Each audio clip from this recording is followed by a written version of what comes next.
Bible ایڈیٹی channel پر پادری عبید مورس کی طرف سے آپ کی خدمت میں اسلام ایک نئے مضمون کے ساتھ آپ کی خدمت میں حاضر ہیں۔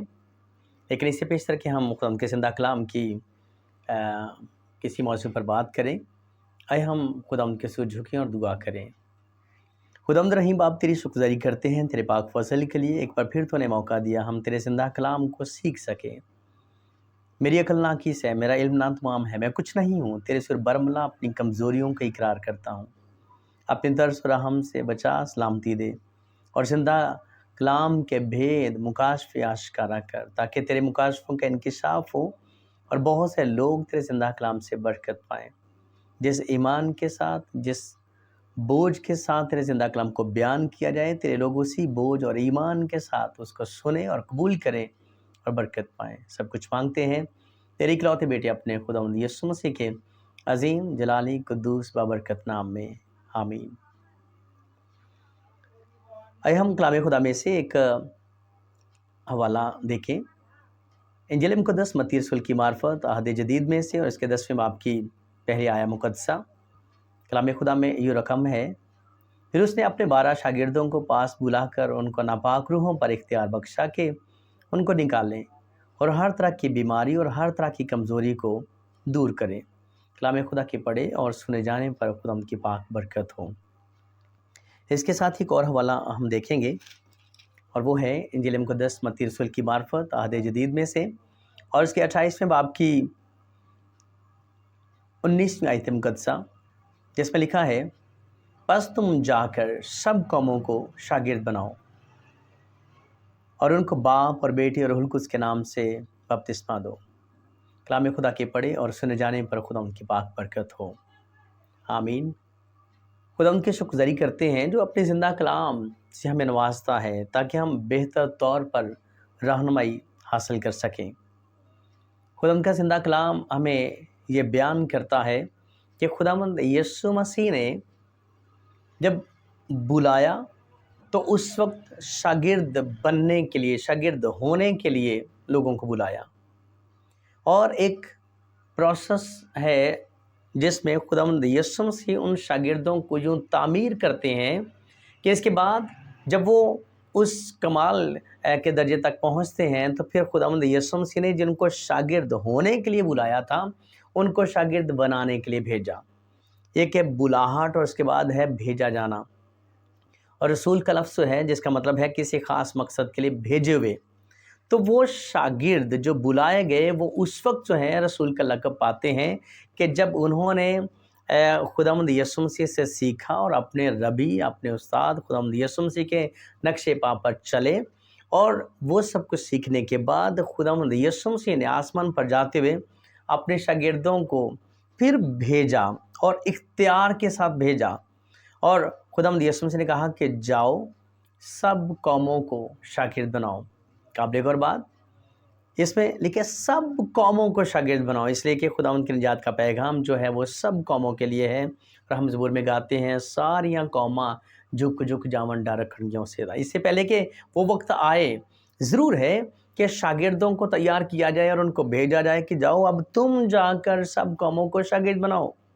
اور جو خداوند یسوع مسیح نے شاگردوں کو جن کو بلایا تھا ان کو استاد بنا کر بھیجا۔ قابل غور بات یہ ہے کہ خدا کے زندہ کلام میں جب ہم دیکھتے ہیں تو یونانی زبان میں نئے عہد نامے میں جو شاگرد کا لفظ ہے وہ 250 بار آیا ہے۔ اب 250 بار شاگرد کا لفظ آیا ہے، اور جب اس کے مقابلے میں ہم لفظ مسیحی کو دیکھتے ہیں تو نئے عہد نامے میں اور یونانی زبان میں اب دیکھیں تو جو لفظ مسیحی ہے یہ صرف 3 بار آیا ہے۔ اب آج آپ میں ہم سب جو اپنا انٹروڈکشن کرواتے ہیں، اپنے آپ کو متعارف کرواتے ہیں کہ جی آپ کون ہیں، پہلا جب سوال پوچھا جاتا ہے تو ہمارے فوراً زبان پر یہ لفظ ہوتے ہیں کہ جی میں مسیحی ہوں، آئی ایم کرسچن، اور بہت سے لوگ اس پر فخر کرتے ہوئے کہتے ہیں جی I am proud to be a Christian, مجھے مسیحی ہونے پر فخر ہے۔ اس میں کوئی شک نہیں کہ مسیحی کا جو لفظ ہے یہ خداوند یسوع مسیح کے نام سے ہے، اور اسی کی وجہ سے یہ ہماری پہچان بنا۔ لیکن قابل غور بات یہ ہے کہ شاگرد لفظ میں اور مسیحی لفظ، ان دونوں لفظوں میں جب ہم دیکھتے ہیں تو مسیحی لفظ ہے یہ یسوع مسیح کے پیروکاروں کی طرف سے ایجاد کیا ہوا لفظ نہیں ہے، یہ ٹرمنالوجی، یہ اصطلاح جو ہے، کیا یہ مسیحیوں نے، کیا یہ یسوع کے شاگردوں نے، پیروکاروں نے، انہوں نے ایجاد کی، یا یہ ہے کہ دوسرے لوگوں نے، غیر قوموں نے، یا جو بے ایمان لوگ تھے، یہ لفظ انہوں نے ایجاد کیا؟ تو خداوند کے زندہ کلام میں لکھا ہے کہ انطاکیہ میں یسوع کے شاگرد پہلی بار مسیحی کہلائے۔ اب انطاکیہ میں جہاں یسوع کے شاگرد پہلی بار مسیحی کہلائے، کیا ان کو یہ مسیحی کہنے والے خود مسیحی تھے، یسوع کے پیروکار تھے، یا یہ تھے وہ جو خداوند یسوع مسیح پر ایمان نہیں لائے تھے، بے ایمانوں میں سے تھے، غیر قوموں میں سے تھے؟ تو یہ بات طے ہے کہ یہ لفظ ہے، یہ مسیحیوں نے، یہ ایمانداروں نے، شاگردوں نے، یسوع کے پیروکاروں نے یہ لفظ ایجاد نہیں کیا، نہ ایک دوسرے کو کہا ہے، بلکہ یہ لفظ ہے ان کو غیر قوموں کی طرف سے دیا گیا۔ یہ بے ایمان لوگوں نے یسوع کے پیروکاروں کو کہنا شروع کیا،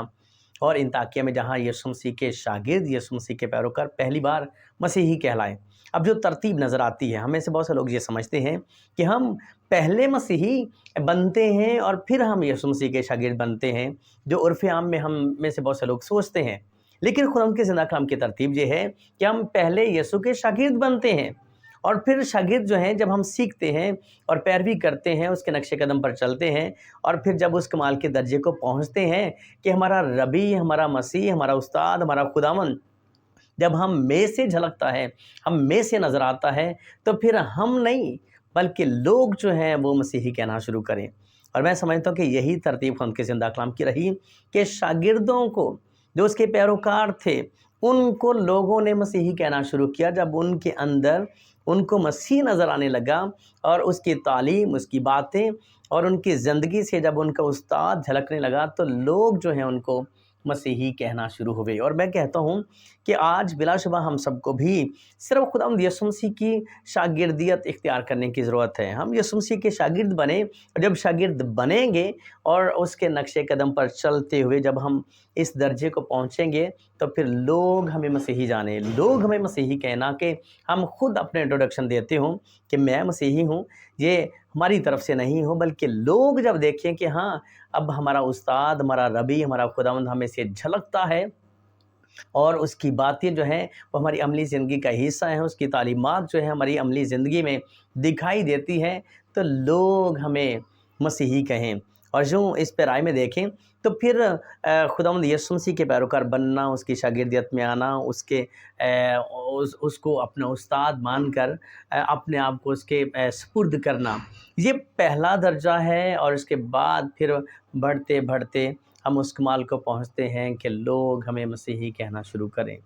اب خداوند نے جن کو شاگرد بلایا تھا ان کو پھر بھیجا بھی، اور جب بھیجا تو ان شاگردوں کو بلایا، تو شاگرد جب بھیجا تو پھر استاد بنا کر، اور کہا کہ جاؤ اب تم کیا کرو، سب قوموں کو شاگرد بناؤ۔ اور اس کو ہم اگر دوسرے لفظوں میں کہیں تو یہ ہیں جو شاگرد ساز شاگرد ہیں، اور اس کی ہے جو آج اشد ضرورت ہے کہ ہم وہ شاگرد بنیں جو آگے شاگرد بنائیں، اور جو خداوند یسوع مسیح کی خدمت کا یہ کام جو ہے وہ کمال کو پہنچے، آگے بڑھے، اور اس کی بادشاہی کے لیے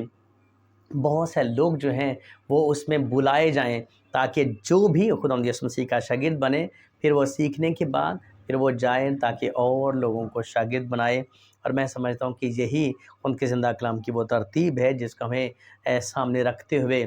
جو ہے یسوع مسیح کے شاگرد بننے کی ضرورت ہے۔ اگر آج آپ اور میں ہم اپنی زندگی کا نتیجہ نکالیں تو حقیقت یہ ہے کہ ہم اچھے شاگرد نہیں بنے ہیں، یہی وجہ ہے کہ ہم اچھے مسیحی نہیں بنے ہیں۔ جو اچھے شاگرد بنتے ہیں پھر وہی اچھے مسیحی بنتے ہیں۔ اس لیے پہلا درجہ ہے اب شاگرد بنیں، اور پھر آپ لوگ جو ہیں آپ کو مسیحی کہیں، اور آپ جب مسیحی بن جاتے ہیں تو پھر آپ اور لوگوں کو یسوع مسیح کے شاگرد بنائیں، ان کو مسیح کے پاس لائیں، اور جو خدا ان کی خدمت کا وہ کام جو ہے وہ پورا ہو۔ آپ اور میں، ہم جس کو ارشاد اعظم کہتے ہیں، یہ ارشاد اعظم جس کو گریٹ کمیشن کہا جاتا ہے، میں سمجھتا ہوں کہ ہر اس شاگرد کا جو مسیحی بن جاتا ہے، یہ اس کا یہ خداوند کا جو گریٹ کمیشن ہے، در حقیقت یہ اس کی زندگی کا یہ پہلا مشن ہے۔ تو یہ آپ اور میں ہم سمجھنا چاہیے کہ ہم مسیحی ہوتے ہوئے ہمارا وہ پہلا مقصد ہے کہ اب ہم جو ہیں اور لوگوں کو خداوند یسوع مسیح کے پاس لائیں، اور وہ بات پوری ہو کہ ہاں جی شاگرد ایسے شاگرد بنے جو پھر اوروں کو شاگرد کرتے ہوں۔ خداوند آپ کو، مجھے، ہم سبوں کو زندہ کلام کی ان باتوں کو بہتر طور پر جاننے، سیکھنے، سمجھنے اور ان پر عمل پیرا ہونے کی برکت اور توفیق دے۔ آمین۔